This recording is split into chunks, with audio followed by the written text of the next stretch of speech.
Hello and welcome to Dragnet Live from OTRGold.com. I'm your host, Austin Bach. Thank you for being here. I'm on a different camera today, not my normal one that's up there. I'm playing around with my desktop setup. So you can see the ceiling now in the room, and you have a slightly less flattering shot of my face, but that's okay. If this is your first stream, we're here every Monday, Wednesday, and Friday at 9 a.m. Pacific, listening to one episode of Dragnet until we have listened to all 310 episodes currently available. Today, we're going to be listening to episode 167. The title is The Big Ray. It is about a call that the police received about a man who's had a heart attack, fallen, and fractured his skull. It looks like an accidental death, but we need to investigate. So that's what we're going to be doing today. If you are tuning in from the Old Time Radio Archive channel, look at the link down here in the ticker down below. Join us at the OTR Gold YouTube channel. Oops, hang on. That's the wrong link. Right here is the correct one. And you can join us in chat over here. We already have some people. Shout out to Chris, Nell, Film Noir Buff, So Over It, and Mary. Thanks for being here. Somehow I'm seeing like usernames instead of screen names, which is weird in chat. Am I the only one? Tell me if that's a YouTube update or not. But anyway, it's always a good time in chat. We go off topic frequently, so that's totally okay. Today's episode originally aired September 4th, 1952, and I'm pulling up what happened that month. Ernest Hemingway's novel, The Old Man and the Sea, was published September 8th, so just 6 days after this episode was broadcast. Because it said it was September 2nd. No, September 4th. 4 days after this episode was broadcast. Let's see what else happened here. The Adventures of Superman TV series starring George Reeves premiered in syndication in the United States. That's especially relevant given the new Superman movie coming out in July. The United States on September 19th, 1952, barred Charlie Chaplin from re-entering the country after a trip to England. Hey, I want to know some context on that if someone can look that up. Why was he barred? Like, as far as I knew, we always had good relationships. Well, aside from the Revolutionary War, we had pretty good relationships with England ever since. So I don't know why someone would be barred from returning to the United States after a trip to England. Anyway, there's more stuff that I'll share on future streams, but that's what's happening the month this episode is broadcast. Paul, thank you very much for the super chat, $20 super chat. I appreciate that very much. Okay. Here we go. So let me share my screen and we'll get today's show started. And tell me what you're doing this weekend. Please, if you care to share, I'm interested.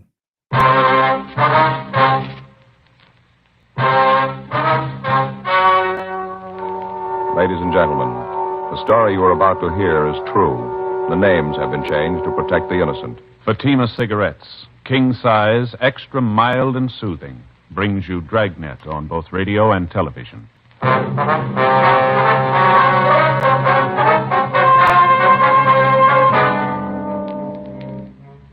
You're a detective sergeant. You're assigned to homicide detail. You get a call that a man has had a heart attack, fallen and fractured his skull. It looks like an accidental death. Your job, investigate. Friends, the name Fatima has always stood for quality. Fatimas are distinctive, with a truly different flavor and aroma. And in king-size Fatima, you get an extra mild and soothing smoke.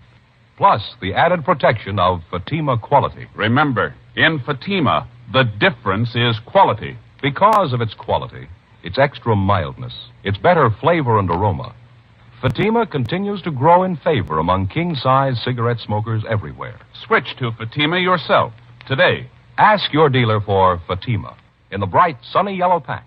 King-size Fatima. The difference is quality.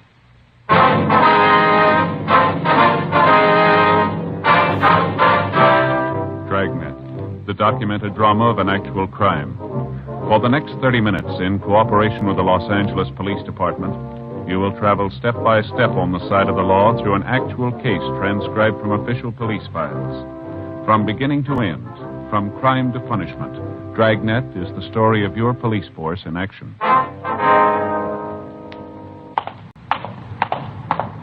It was Wednesday, September 4th. It was warm in Los Angeles. We were working the night watch out of homicide detail. My partner's Frank Smith. The boss is Thad Brown, chief of detectives. My name's Friday. It was 10:46 p.m. when we got to 2102 West Francis Avenue. The front door. Yes? Miss Prater? Yes, that's right. Police officers, ma'am. Oh, yes, of course. Come in. Thank you. Well, I'm Sergeant Friday. This is my partner, Frank Smith. How do you do? How do you do, How ma'am? do you do, Mr. Smith? Won't you sit down? Yes, thank you very much. Doctor said you'd be here. Guess he told you about the accident. Yes, ma'am. Well, if there's something you want to know, I guess I can tell you about it. Mm-hmm. Your husband's full name was Alfred Kenneth Prater, is that right? Yes, Alfred Kenneth. I wonder if we could go in, Miss Prater. Yes, he's in the dining room. Yes, ma'am. We just finished dinner, and Alfred got up from the table, said he wanted to see the ball game on television.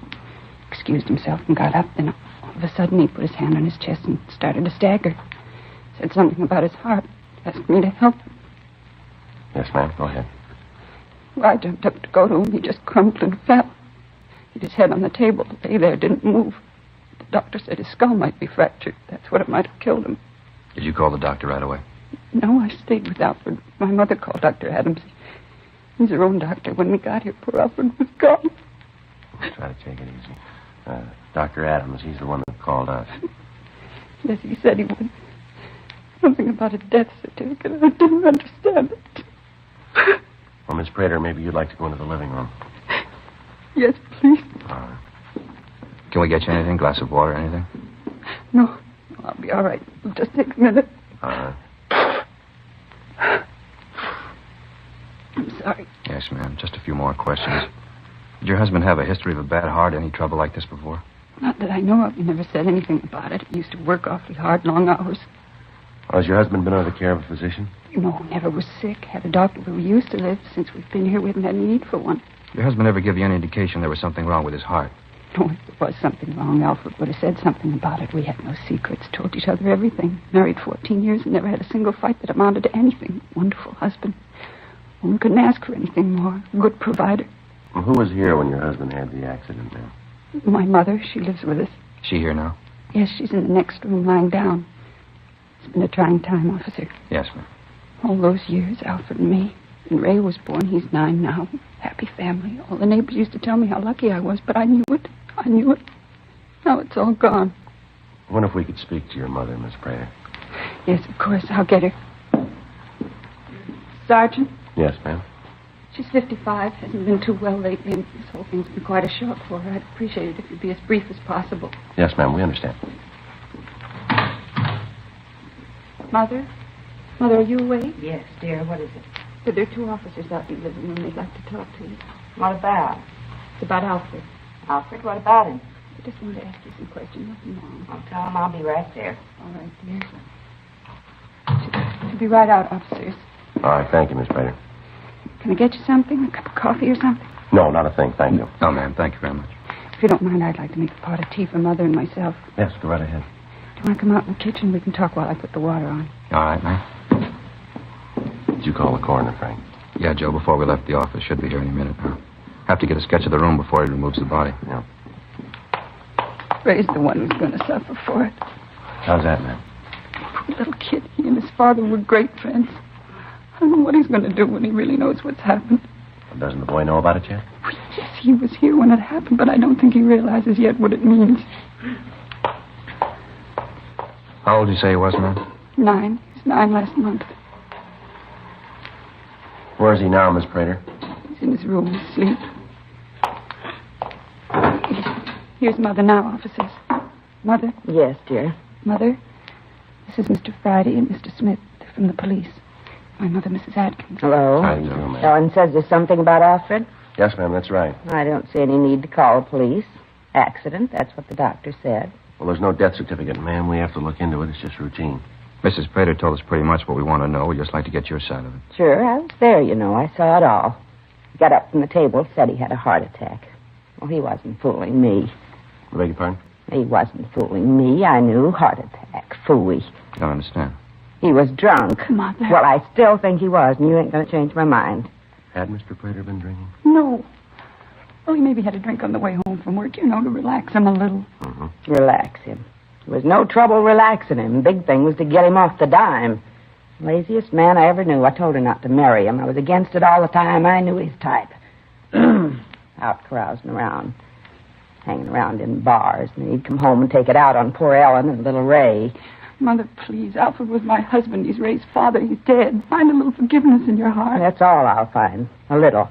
Officer, I'm not afraid to say what I think. I didn't like him. I never did. As far as I'm concerned, he was no good. Drunken bum, that's all he was. He hated me. He never did like me. Regretted every mouthful of food I ate. Never was too quiet about it either. Mother, that's not true. Alfred never regretted having you here with us. Well, that's what you say, and I know different. He might have died from a heart attack, all right. But if he did, that was that cheap liquor brought it on. Got up from the table, staggered around, and fell. Well, you say it was his heart, and I say he was drunk. Just plain drunk. Well, how about it, Miss Prater? Had Mr. Prater been drinking enough to make him fall, do you think? Certainly not, officer. You'll have to excuse Mother. She doesn't mean what she's saying. I do, too. And if you're going to call me a liar, I'm going to my room. When you're sorry about what you said, you can call me. You'll have to forgive her. She doesn't know what she's saying. Yes, ma'am. My father died when I was very young, Sergeant. That was all Mother had. Guess she never did think any man was good enough for me. I hate to do this, Mrs. Prater, but there are some questions we have to ask for our report, if you'll bear with us. Of course, I understand. Now, you said his full name was Alfred Kenneth Prater, is that right? Yes. What was his age? 36. Birthday's November 22nd. How about his physical description? 5'11", 167 pounds. Front door. You mind answering it? Not at all, ma'am. My imagine's for us anyway. I'll get it, Joe. Miss Prater, we'd like to get this straight. Just your mother, your son, and yourself were present when this accident occurred, is that right? Yes, just the three of us. The water's ready. You sure you don't want a cup of tea? No, ma'am. Thanks just the same. How about the other officer? No, I don't think you'll want any either. About your boy, Ray, Miss Prater. What about him? You said he was asleep? That's right. We put him to bed right after the accident. He was so close to Alfred. They were great friends. Thought it might be best if he went right to sleep. You want to see him? Well, probably better if he sleeps right now. We can talk to him in the morning if we have to. I'd appreciate it if you could, Mr. Friday. He's just a boy, and all of this, well, you know. Surely, ma'am, we understand. Deputy Coroner, Joe. He's taking care of the body. Well, what about that? They're going to take Alfred now. Yes, ma'am. Will he be? Can I go along? Poor Alfred. There's no need for it, ma'am. There'll be an inquest after the autopsy. We'll give you a call about that. We know how you feel, ma'am. We don't like to intrude at a time like this, but it's one of our duties, there being no doctor in attendance at the time of death. Meantime, if there's anything we can do for you, here's our card, and you let us know anything at all. Thank you very much. Michigan 5211. Yes, ma'am, that's right. Station 2521. All right, Mr. Friday. Terrible thing. Can't hardly believe it. Alfred dead. Terrible. Officers, Yes, ma'am? I hope you didn't take Mother seriously about Alfred drinking. I know she didn't really mean it. Well, don't worry about it, Miss Prater. We understand. And don't forget to call us if there's anything you need. I won't. Good night, Mr. Friday, Mr. Smith. Good night, ma'am. That's one for you, huh, Joe? Yeah. Even when he's dead, his mother-in-law won't leave him alone. Must have been a real pleasant life. Been rough on his wife, too. Joe, you hear that? I think I did over there by the window there. Yeah, there's somebody there. Well, did you call us, son? Yeah. You the cops? Yeah, that's right. Is there something you wanted? Yeah, I'm Ray Prater. Something I wanted to tell you. All right. What is it, son? About my father. I don't want Mom to hear me. She'd be sore if she knew I told you. I'm supposed to be asleep. What's that, Ray? I've been sitting here listening to you talk to him. She told me she'd tell you, and she didn't. Tell us what, Ray? Maybe I shouldn't tell you. Mom said she'd take care of it. I just don't know what to do. I tried to think of what Dad'd do. He always said if there was something wrong to find a policeman and tell him. All right, son. What is it you want to tell us? About Dad. Just before he fell and hit his head, he was finishing dinner. He drank a glass of milk, and he put the glass down on the table, and he said to Mom, "This milk tastes bitter." Just like that. This milk tastes bitter. I tried mine, but it tastes all right. Yeah, go ahead. Well, a little bit after it, he got up from the table, and he fell and hit his head. Did your mother hear him say that about the milk? Yes, sir. She was right there. Well, why'd you say that you didn't want your mother to know that you talked to us, Ray? Because when I asked her about it, she said for me not to tell anybody. Mom said that if I told anybody, they wouldn't believe me. They'd be mad at me. I sat here and thought about it, and if she didn't tell you, I thought maybe I should. Is that wrong, mister? No, son, that's not wrong. Hope it's all right. Is it, mister? What's that, son? Are you mad at me? Before we left the house, the incident looked just like another natural or accidental death. However, with the boy's story, it seemed possible that it might be something more. 11:56 p.m. Under the pretext of getting additional information for our report, Frank and I went back into the house. We talked to Mrs. Prater for another hour. It was possible that the boy's story about the glass of milk was his imagination, but it had to be checked out. While we talked to her, we had to be careful not to let her know that we'd seen or talked to little Ray. We noticed that the dishes from the evening meal had been washed and put away. We commented about this, and Mrs. Prater said that she'd done the dishes to keep her mind occupied while she waited for us. Frank and I asked her about her husband's insurance policies, and she gave us the name of the company that had written them. We asked if she and her husband had quarreled much, and she told us that in 14 years of marriage, they hadn't had one serious argument. During the conversation, we gave her every opportunity to tell us about Mr. Prater's remark concerning the glass of milk.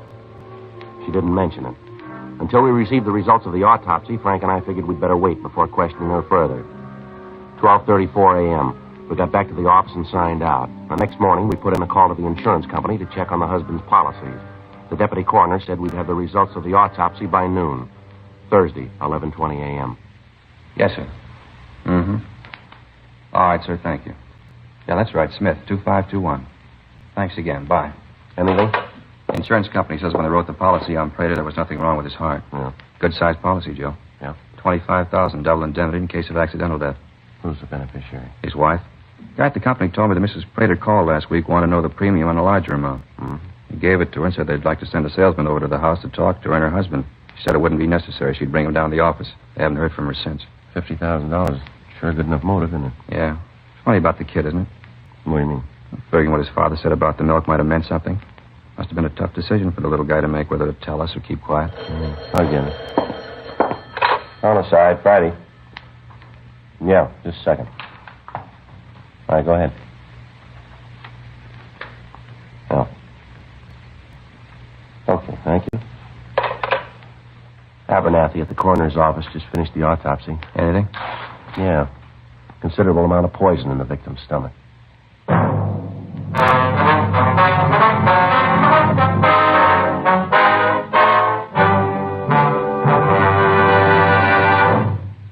You are listening to Dragnet, authentic stories of your police force in action.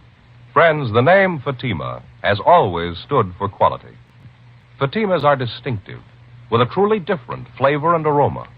And in king-size Fatima, you get an extra mild and soothing smoke, plus the added protection of Fatima quality. Yes, there's a good reason why Fatima continues to grow in favor among king-size cigarette smokers everywhere. In Fatima, the difference is quality. Quality of tobaccos, the finest Turkish and domestic varieties, extra mild and superbly blended to give you a much different, much better flavor and aroma. Quality of manufacture.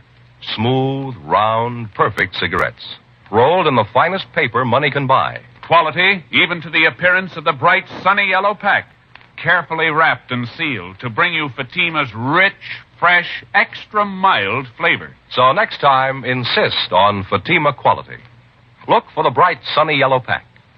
Smoke Fatima, the extra mild and soothing king-size cigarette, with the added protection of Fatima quality.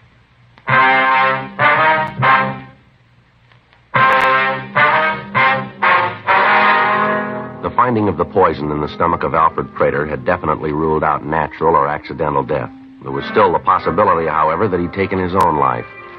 The story given us by the Sun made this unlikely, but still within the realm of possibility.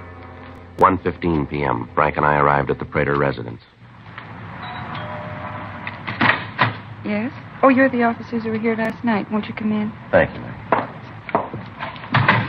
Something more that you wanted to know? I think I told you everything last night. Well, something's come up, ma'am. Kind of changes things a little. What's that? Well, originally, ma'am, we thought your husband's death was natural or accidental. You mean now you don't think so? No, ma'am, he died of poison. No, it can't be. There's a mistake someplace. No, afraid not, ma'am. Wonder if we could sit down. A few questions we're going to have to ask you. Yes, of course. This is quite a shock, officers. I don't know what to think. Yes, ma'am. Did you tell us what you had for dinner last night, what your husband ate? He ate the same things all of us did, nothing different. What was that, ma'am? Green salad, macaroni and cheese, bread and butter, and a pudding for dessert. You all ate the same food, is that right? Yes, what are you trying to say? Do you think that I poisoned Alfred? We're not trying to say anything, Mrs. Prater. Your husband died of poison. We're trying to find out why. Just a minute. Mother? Mother, can you come out here a minute? It's the most ridiculous thing I've ever heard. Your husband have anything to drink with his dinner, ma'am? Of course, water, then coffee after dinner. He always has a couple of cups of coffee after dinner. Now, all he had with his dinner was water, is that right? Yes, just water. You ever drink anything else with his dinner? Milk, tea, maybe a glass of beer? Oh, milk once in a while. Last night we only had enough for Ray, though. Just one glass. As for beer, Mother'd raised such a fuss, I don't think Alfred would want to go through it. No, if he wanted beer, he drank it at the bar down the street. Now, you're sure, though, that last night your husband only drank water with his meal, is that right? Yes, I told you, just water. Why all this harping on milk? What are you trying to say? What are you getting at? Mother, are you coming out? That's all the ruckus about. Can I even take a nap in peace? These officers just told me that Alfred's death wasn't accidental, Mother. Not accidental. Nonsense. The doctor said it was an accident. What more do you need? Got drunk and fell down, broke his head. Of course it was an accident. I'm afraid not, Miss Atkins. Your son-in-law was poisoned. Poisoned? How? That's what we're trying to find out. They seem to think that maybe I did it, Mother. You? Why, that's ridiculous. Why would she do it? Well, there was quite a bit of insurance, for one thing. Been nosing around, haven't you? So there was a little insurance. What does that prove? It was more than a little, ma'am. $25,000 worth. Double indemnity clause makes it $50,000. And that brings up another thing, Miss Prater. Yes? The insurance company says that you called them and wanted to raise the amount of the policy. Is that right? Well, yes, I did call him, but Alfred told me to. Said he wanted to provide more for me and Ray. Anyone hear your husband say that he wanted more insurance? No, we're not in the habit of discussing our private business around other people. Other people learn to keep their noses where they belong. The world would be a better place.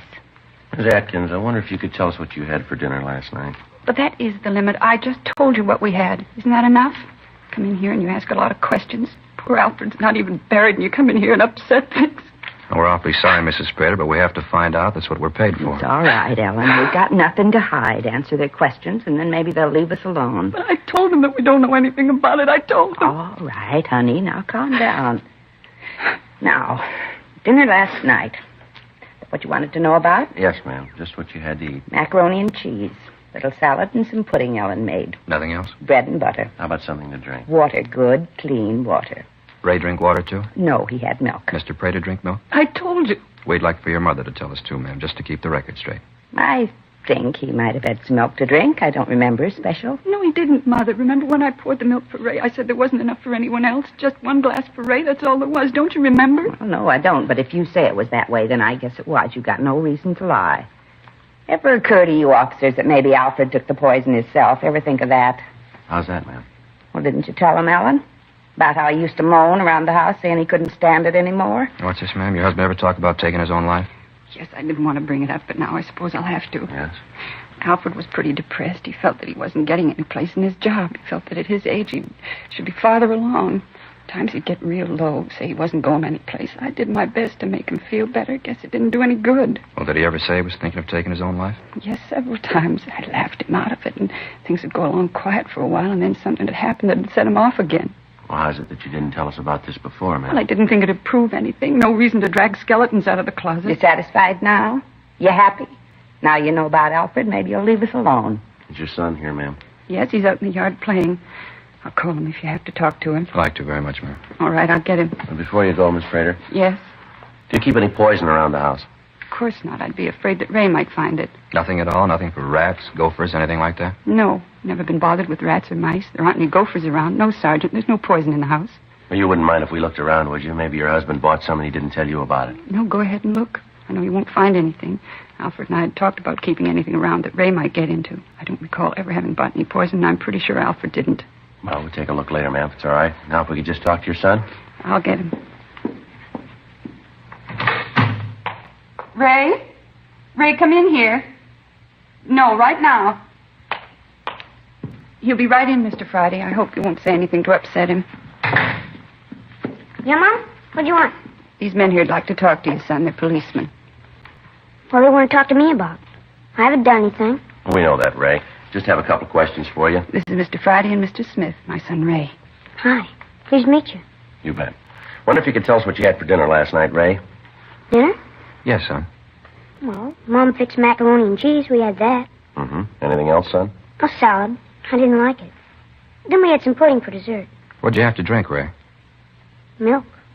What'd your father have? Ray? I don't remember too well.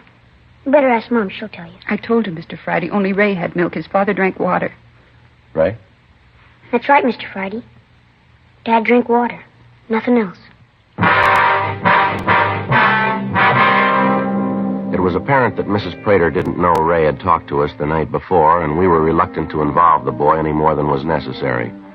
We searched the house and the garage, but we found nothing that could have been used to poison the husband. We obtained samples of Ellen Prater's and Mrs. Atkins' handwriting. We canvassed the drugstores in the immediate area. None of the druggists we talked to could remember selling poison to a woman answering either description. We contacted the office, and Sergeants Gill and Cenas and Danny Galindo were dispatched to the neighborhood where the Praters had lived previously. They were to canvass the drugstores and at the same time talk to the neighbors. In talking to the people in the area around the house, we found that the Praters were the subject of constant gossip. We heard tales of violent arguments between the victim and his wife. Several of the quarrels had resulted in the neighbors calling the police to quiet them. Around the neighborhood, we found out that Mrs. Prater had a violent temper and had had several arguments with her husband in the corner bar. According to the bartender, she accused him of running around. He went on to tell us that as far as he knew, nothing was further from the truth. That Alfred Prater loved his home and his son, and that he took to drinking as an excuse to get away from his wife's nagging. 5:20 p.m. Frank and I checked into the office. Rough day. Yeah, a lot of legwork. Not that so much. Just hoping Cenas and Galindo did better than us. Well, we didn't do too bad. We pretty much proved that what she said about the happy home life wasn't true. I suppose.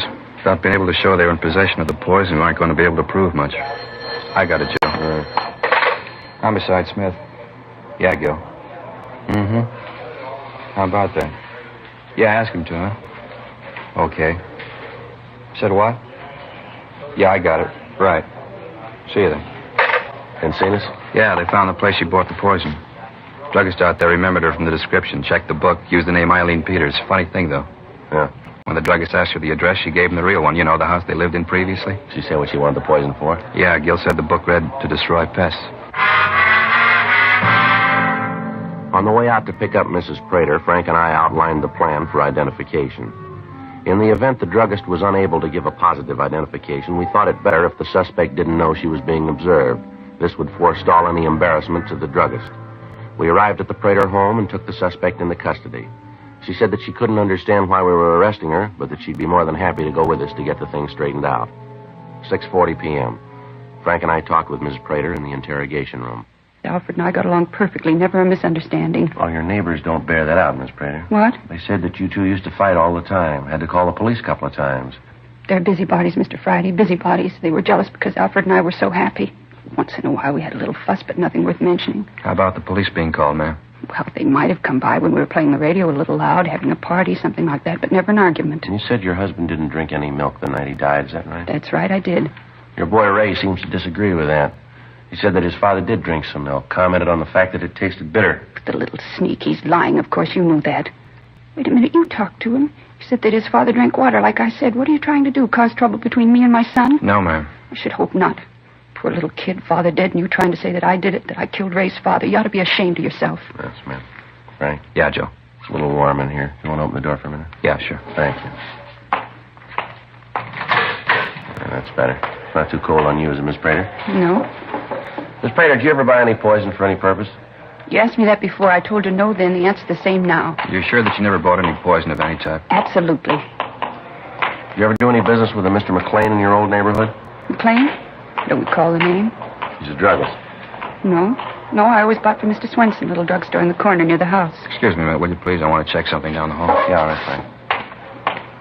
Listen, maybe you haven't got anything else to do, but I have. So if you'll get this foolishness over with, I'd like to go home. Well, we're almost finished, Miss Prater. Just a couple more things. Well, get 'em over with.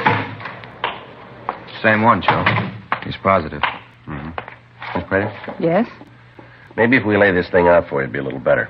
Anything to get it over with. I want to go home. I got to get dinner for Ray and Mother. All right. In the first place, you told us that you and your husband were happy. The neighbors tell us that you fought all the time. The bartender says that you used to come in there and raise the roof with your husband. That you claimed he was going out with other women.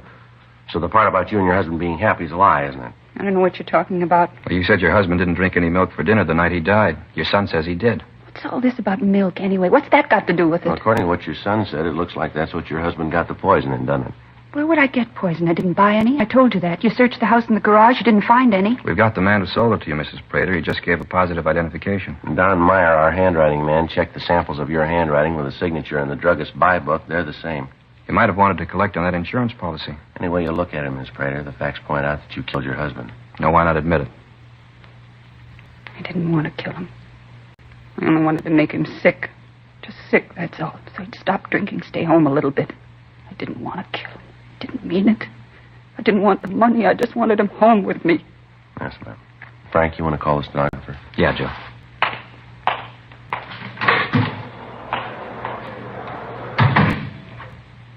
You can understand it, can't you, Mr. Friday? Ma'am? You can understand it. I thought he was running around. I wanted him home with me and Ray and Mother. A nice little home for Ray. That's all I wanted. Is that wrong? Something nice for Ray. Is that wrong? No, I don't know. What? What's he got now? The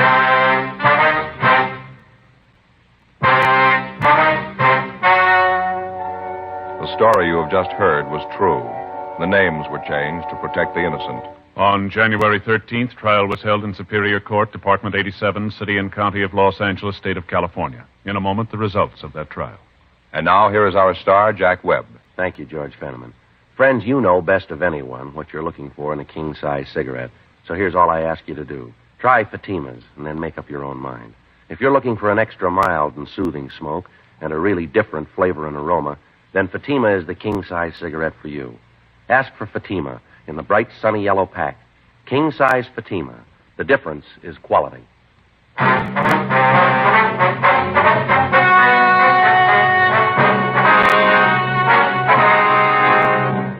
Ellen Adelaide Prater was tried and found guilty of murder in the first degree.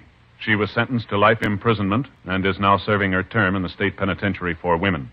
Further investigation proved that the mother-in-law, Mrs. Ruth Atkins, was unaware of the intention of her daughter to kill her husband. She was not connected in any way with the death of Alfred Prater. You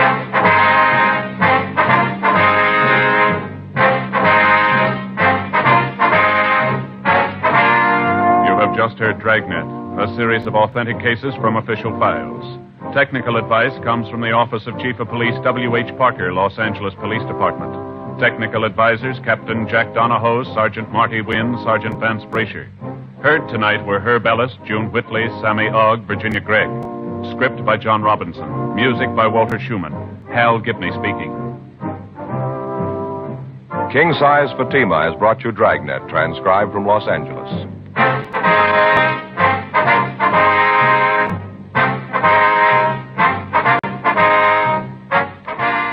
This is NBC, the national broadcasting company.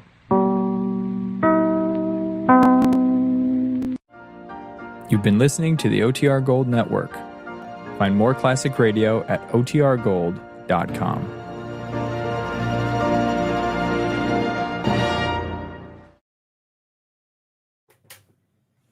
All right. Hope you all enjoyed that episode. Don't get any ideas if your significant others have lucrative life insurance policies. The cops will find you, so don't think about it. But I'm sure everyone, all the regulars on this stream, there's no issue. It's those people, the random people, this pops up in their YouTube timeline. Let this be a PSA. Don't try this at home. Good. So now we've got that out of the way. Just want to wish everybody a great weekend. Hope you, whatever your plans are, hope you have fun. And yeah, that's it. Thanks for tuning in. Thanks for making this community what it is. We're almost to 7,000 subscribers. Here, let me end with that. If we get to 8,000 on the old time OTR Gold YouTube channel, I'm giving away one of these vintage style Bluetooth radios. And again, if this is your first stream, the camera angle is normally up here. You're not looking up my nose, but I'm working on some setup here and we'll fix it. But once we hit 8,000 subscribers on the channel, go and I'll give away one of these radios. We've already given away several of them. Some of the winners of past giveaways are even here in chat today. Shout out to Nell. These are little vintage style Bluetooth radios that when you turn them on, like this little dial is actually the volume, which is kind of cool. So if you want one of those, go subscribe. And once we hit 8,000, we will give one away. Then the next one's going to go at 16,000. So if you want your choice of green or cream, subscribe sooner rather than later. All right. Thanks, everybody. Have a good one. Stay safe. Be happy. I'll see you on Monday.